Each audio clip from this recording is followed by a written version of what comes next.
Taste the Daily. Thiruvarur மாவட்டம் நன்னிலம் அருகே ஆரம்ப சுகாதார நிலையத்தில் வழங்கப்பட்ட சத்து மாத்திரையில் ஸ்டாப்லர் பின் இருந்தது அதிர்ச்சியை ஏற்படுத்தியது. 9 மாத கர்ப்பிணி பெண் ஒருவர் பூந்தோட்டம் ஆரம்ப சுகாதார நிலையத்திற்கு பரிசோதனைக்காக சென்றபோது அவருக்கு சத்து மாத்திரைகள் வழங்கப்பட்டுள்ளன. அந்த மாத்திரையில் ஸ்டாப்லர் பின் இருந்தது தெரிய வந்தது.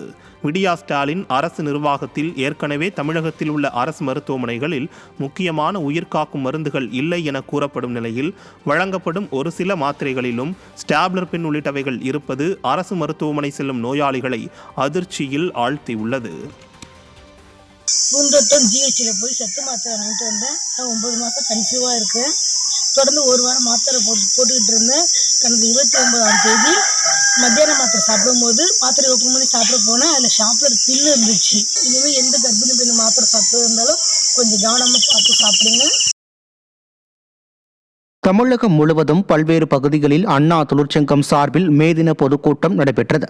கள்ளக்குறிச்சியில் நடைபெற்ற கூட்டத்தில் மாவட்ட செயலாளர் ரா குமரகுரு கலந்து கொண்டு சிறப்புரையாற்றினார். திருவள்ளூர் மேற்கு மாவட்டம் சார்பில் நடைபெற்ற கூட்டத்தில் மாவட்ட செயலாளர் பி ரமணா தலைமை வகித்தார். வேலூர் மாவட்டம் சத்துவாச்சாரியில் நடைபெற்ற மே தின பொதுக்கூட்டத்தில் மாவட்ட அண்ணா தொழிற்சங்க செயலாளர் அண்ணாமலை தலைமை வகித்தார்.